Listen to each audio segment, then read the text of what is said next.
Hello and welcome to another Bushwhacker review. Today we're going to be living a semi-charmed kind of life and taking a look at Steve Park's AOL Third Eye Blind Chevy from 2003. As always, take a quick look at the box. As you see, you got some pretty nice box sleeve artwork. Got American Online Racing. Got some pictures that I assume are off of like the album cover of whatever album this was technically advertising. I'm not sure. Got Steve Park's signature Third Eye Blind action. Down the side of the box, you got the Third Eye Blind logo, as well as two of the lead singers. Got Steve Park, America Online Racing. They made a total of 4,596 of these things. 2003 Action Racing Collectibles. Got the same stuff on the back of the box. Action Collectibles, 1/24 scale stock car. And you, of course, have your copyright and such on the bottom of the box. Here is the car itself. Steve Park raced this in 2003 at Richmond. If you remember back in the day, there used to have tons and tons of different bands and stuff on cars. I'll be honest with you, I really don't know much about Third Eye Blind.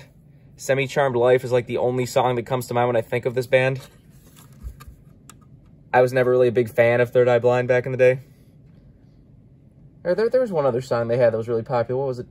Jumper or something? But I don't know, I'm definitely not like a huge fan. I don't know like, you know, exactly all their songs and all their albums, and I don't even know what these singers' names are. So, sorry if you're expecting that, but it's pretty obvious why I bought this car. Steve Park. Shouldn't have to really, you know, explain that any farther. But anyways, let's get down to sponsors. On the hood, you have AOL and Third Eye Blind with that same picture. Somebody tell me if that's an album cover or not, because I'm going to assume that's the album cover. So you got Chevy and Monte Carlo. Got number 30 and RCR, rcrracing.com. Down the side, you have AOL. You have that monster thing again, GM card. Got the little AOL guy up there. On the C post, you have the Third Eye Blind logo.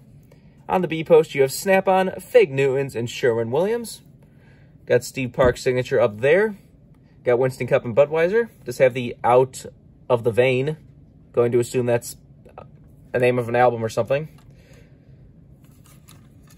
On the back of the car, you have America Online, number 30, and Chevy. Got AOL Broadband on the deck lid. And you have the same stuff down the other side as usual. Take a look under the hood. See, it just says America Online. There's the engine detail if you want to see that. Deck lid does open. You got your typical fuel cell back there, which is black this time instead of red. Usually those things are red. Obviously no roof flaps, and there's the underside of the car if you want to see that. It does have these sticker tires. So not a whole lot to talk about with a car like this. You know, there's only two reasons you would ever buy this car. And that's one, if you're a fan of this band, or two, if you're a Steve Park fan like I am. Just honestly a really cool paint scheme. It's just a fancy paint scheme for the generation. You know, you got the white that kind of breaks up into the yellow, that breaks up into the dark blue. You got the, you know, photos all around the car. Just a cool car all around. This is something fun that used to happen a lot in NASCAR, was like you have the Chevy Rock and Roll 400 and you have different bands on different cars and musicians and like pretty much all types of genres. It wasn't just like country or anything. It was, I don't know if there's ever a rapper on a car, but there was a bunch of different types of genres and stuff. Something that we just don't get anymore.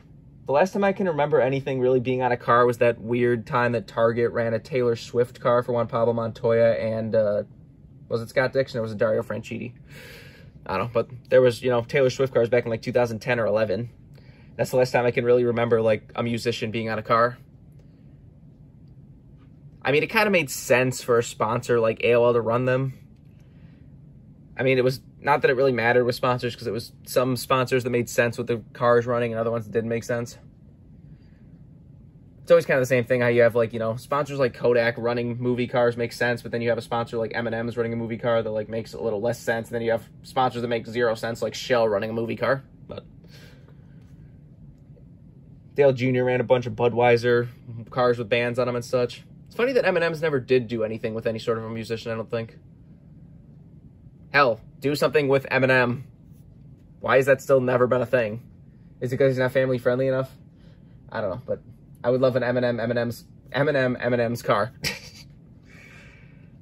Anyways, if you want this car, it is very easy to get, as most old AOL Steve Park cars are.